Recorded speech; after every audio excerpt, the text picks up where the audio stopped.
Uma das matérias mais básicas do direito civil é a sucessão de leis no tempo. Então é lá no direito civil que são tratados temas como revogação, repristinação, antinomia de leis. E por isso não nos cabe aqui no direito constitucional aprofundar em todos os detalhes dessa matéria, que é objeto de estudo do direito civil. Desse modo, vamos nos concentrar aqui no direito constitucional naquilo que há de peculiar em relação ao direito civil.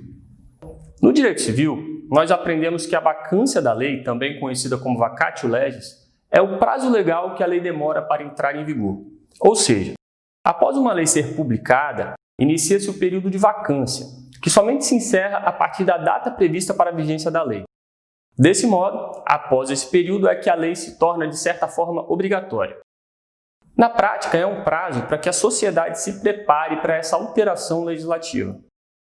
Sobre esse tema, a Lei de Introdução às Normas do Direito Brasileiro estabelece que, salvo disposição em contrária, a lei começa a vigorar em todo o país 45 dias depois de oficialmente publicada. Dessa forma, podem ocorrer as seguintes situações: uma lei com período de vacância de 45 dias, uma lei com período de vacância distinto de 45 dias ou uma lei sem período de vacância. A primeira situação é de uma lei com período de vacância de 45 dias. E para isso, basta que a lei seja publicada sem nenhuma orientação sobre a sua vigência, pois sabemos que, salvo disposição em contrário, a lei começa a vigorar no país 45 dias depois de oficialmente publicada. Então, não havendo disposição em contrário, a vacância da lei será de 45 dias.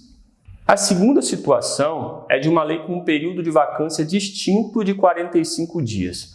E para isso, é necessário que essa lei contenha um artigo estabelecendo um prazo diverso. Por exemplo, o novo Código de Processo Civil, embora tenha sido publicado em 2015, contém um artigo estabelecendo que o CPC somente entraria em vigor após um ano.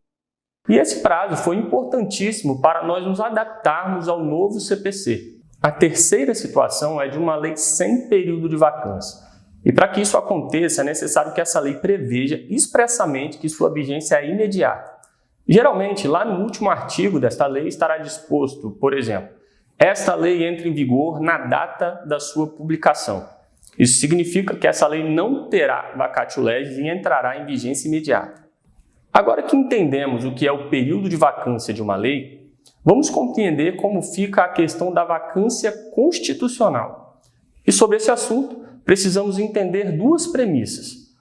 O poder constituinte originário é quem decide se haverá ou não período de vacância da Constituição. Se o poder constituinte originário não prever expressamente, a Constituição entrará em vigor imediatamente e não haverá período de vacância. Nós dissemos, então, que somente o poder constituinte originário é quem pode decidir se haverá vacância de uma Constituição. Isso é uma decorrência lógica do fato de que o poder constituinte originário é ilimitado, de forma que somente ele é quem pode criar o seu próprio limite.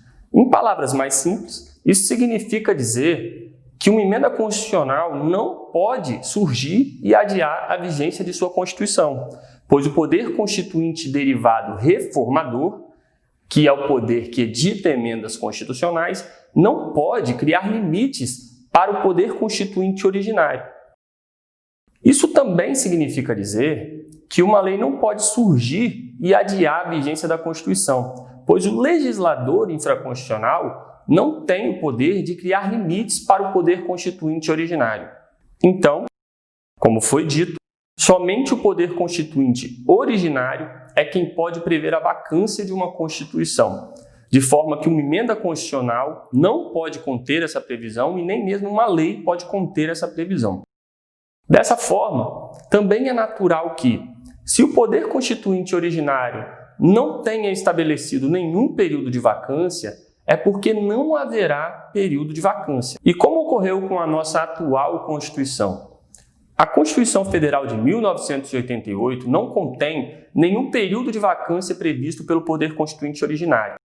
O que ocorreu foi tão somente a previsão de que alguns dispositivos específicos entrariam em vigor após certo prazo. Por exemplo, A Constituição contém um artigo que estabelece que as normas constitucionais tributárias somente entrariam em vigor após uma determinada data.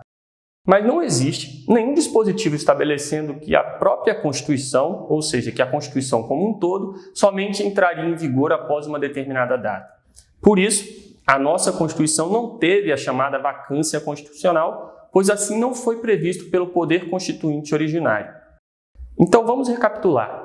A vacatio legis, ou vacância da lei, é o interregno entre a publicação da lei e o início da sua vigência. Nesse mesmo sentido, a vacância da Constituição seria o interregno entre a promulgação e o início da vigência de uma Constituição. Ocorre que somente o poder constituinte originário é quem tem o poder de criar e prever uma vacância constitucional. Entraremos agora no tema da antinomia constitucional, de modo que precisamos compreender o que seria antinomia de leis, que é um tema tratado em direito civil. Antinomia de leis basicamente significa o estudo do conflito de leis no tempo. Uma lei surge e com isso nasce a discussão acerca de a norma anterior ter sido ou não revogada pela lei nova. Trazendo esse tema para o plano constitucional, temos o que se chama de antinomia constitucional, de modo que o surgimento de uma nova Constituição pode acarretar dois tipos de conflitos, dois tipos de discussões. Se a Constituição anterior terá sido ou não revogada, ou se a norma infraconstitucional anterior terá sido ou não revogada. Em primeiro lugar, nós já sabemos que o advento de uma nova Constituição significa a completa revogação da Constituição anterior. Então, a antinomia entre duas Constituições significa a revogação da Constituição mais antiga, de modo que somente a última Constituição é que terá validade. E quando se trata de uma norma infraconstitucional incompatível com a nova Constituição, se essa norma infraconstitucional é incompatível, significa que ela também foi revogada pela nova Constituição. Vamos exemplificar. Suponha que exista uma lei estipulando prisão perpétua no Brasil. Depois disso, surge a nossa Constituição, que diz que não haverá pena perpétua. Então, isso significa que aquela lei é incompatível com a nossa Constituição, de modo que aquela lei foi imediatamente revogada com o advento da Constituição de 1988. Mas preste bem atenção na palavra revogação. Nós dissemos que a antinomia entre a Constituição atual e uma norma infraconstitucional anterior, que com ela seja incompatível, resulta na revogação. Sobre esse assunto, é importantíssimo saber que o Supremo Tribunal Federal não acata a tese da inconstitucionalidade superveniente. Vamos entender. A primeira corrente entende que ocorre a revogação da norma incompatível com a Constituição. Então, quando surge uma nova Constituição, as normas infraconstitucionais que não forem com ela compatíveis serão revogadas e, com isso, deixam de ter validade no ordenamento jurídico. Essa é a doutrina majoritária e, inclusive, o posicionamento do STF. Desse modo, o STF não acata a tese da inconstitucionalidade superveniente. E o que seria essa tese? Suponha que exista uma lei e que essa lei é constitucional, pois está de acordo com a Constituição existente à sua época. Acontece que acaba surgindo uma nova Constituição e agora essa lei não está mais de acordo com a Constituição atual. Essa lei, que era constitucional por estar de acordo com a Constituição anterior, em tese, segundo essa corrente, agora teria se tornado inconstitucional, pois atualmente não mais está de acordo com a atual Constituição.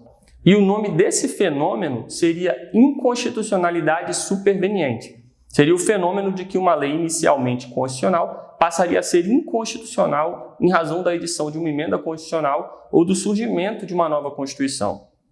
Da mesma forma que o Supremo Tribunal Federal não acata a tese da inconstitucionalidade superveniente, o Supremo Tribunal Federal também não acata a tese da constitucionalidade superveniente. Vamos compreender.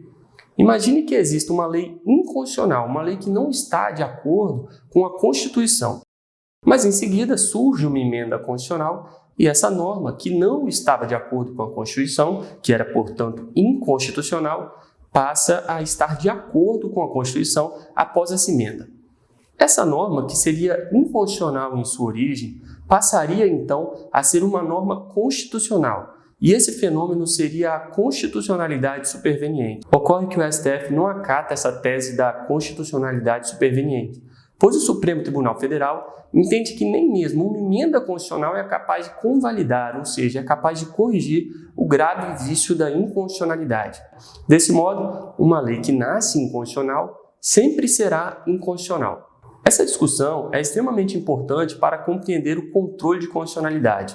E no curso sobre controle de constitucionalidade, aprenderemos que as leis anteriores à Constituição, se não forem compatíveis com a nova Constituição, não passam pelo que se chama de controle de constitucionalidade.